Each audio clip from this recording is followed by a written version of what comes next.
There are moments when the world slows down, but not in peace, in pressure. The kind of pressure you feel behind your eyes, in the quiet clench of your chest. When the silence becomes louder than your thoughts. When even your reflection feels unfamiliar, like you're looking at someone you don't entirely know yet.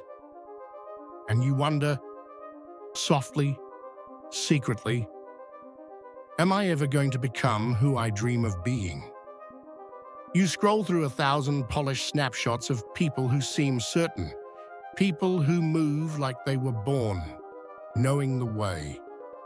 You see their smiles, bright and sure, as if doubt has never touched them. And then there's you, sitting with your doubts, sitting with your fears, and still sitting with your strange, stubborn hope. A hope that refuses to die, even when logic says it should have. A hope that flickers, not because it's weak, but because it is alive. Dostoevsky lived in that contradiction. He didn't write from victory.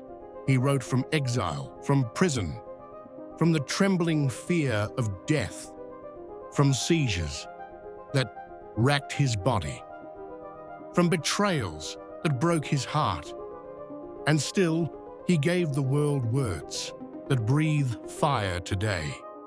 Not because he was unbroken, but because he was willing to sing from the cracks.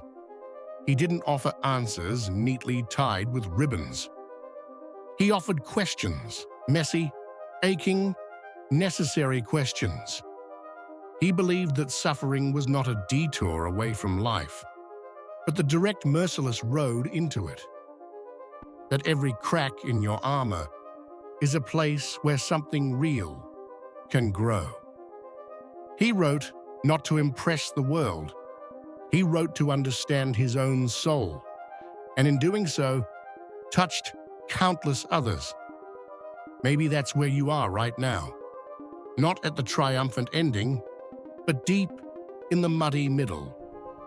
The middle, where things are unclear, unsteady, painfully real, where your heart feels heavy with wanting, where your dreams feel like distant continents, where the future blurs at the edges and nothing fits into neat shapes anymore.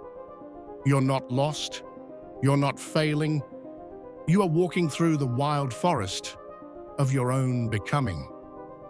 And yes, it feels like darkness sometimes. Yes, it feels lonely. But that is how all true journeys begin, not with fanfare, but with a quiet step into the unknown. Because the truth is, those who feel the most lost often end up the most found, not because the world hands them a map, but because they dare to walk without one, because they trust their trembling hands to build the path beneath their feet. Dostoevsky's characters were not heroes, at least not in the way the world defines it. They were murderers, they were addicts, lonely wanderers riddled with regret. They stumbled. They betrayed themselves and each other. They failed in small, human ways, and still, within them, there was always a flicker, a whisper of redemption, breathing in the rubble. Because Dostoevsky believed that even in ruin, there is still beauty. Even in guilt, there is still the seed of forgiveness. Even in despair, there remains the stubborn, sacred chance to begin again. You, listening to this right now, you carry that same flicker, no matter how small it feels tonight, no matter how deeply you doubt yourself. You are still capable of becoming something beautiful. Yes, you've made mistakes. Yes, you've doubted your own voice. But you are not broken beyond repair.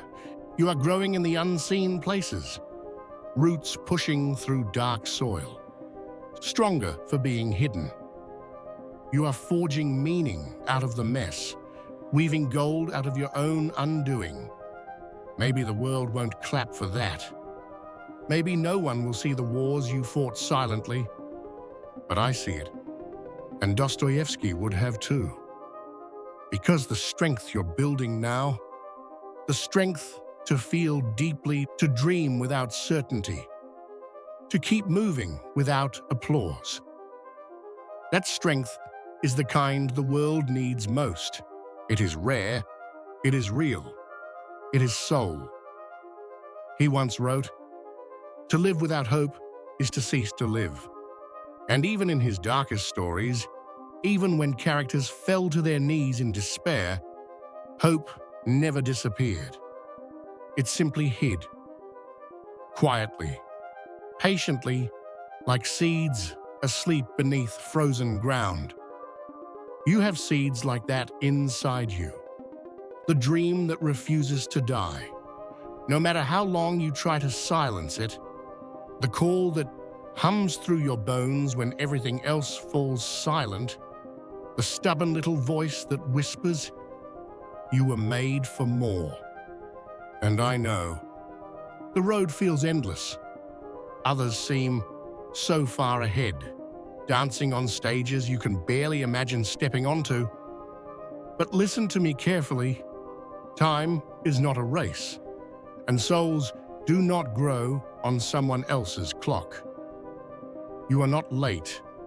You are not lost. You are right on time for your own life. Let yourself wander without shame. Let yourself wonder without apology. Let yourself become, even if it's messy. Especially if it's messy, because the world doesn't need another polished mask. It needs your rawness, your trembling hands, your cracked open heart. It needs people like you who fall and rise, then fall again and still choose to keep rising. Dostoevsky believed in the possibility of rebirth, not once, but always. Over and over, with each small act of courage, each moment of brutal honesty, each breath you take after wanting to give up. You don't have to know where this road leads. You don't have to see the ending yet. You only have to take the next small, brave step. And maybe today, that step feels like a whisper, not a shout. But even whispers can move mountains if they are spoken from the soul. You are not your worst mistake. You are not the sum of your failures. You are not the voices that tried to shrink you. You are the quiet, beating heart that survived them. The dreamer who refused to forget how to dream. The soul that chose hope again and again and again. Let that part lead you. Let that part be your guide. Because one day, maybe sooner than you think, the pieces will click into place. The nights will grow lighter. The reflection you see will no longer be a stranger.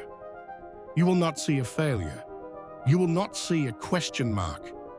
You will see someone who walked through the fire and carried the fire out in their own hands. Someone who bled and broke and still became. Dostoevsky knew, the darker the night, the brighter the stars. And right now, in the hidden places, your stars are beginning to rise. Keep going. Keep feeling. Keep hoping. The world needs your light. Not when it's perfect, but while it's still flickering.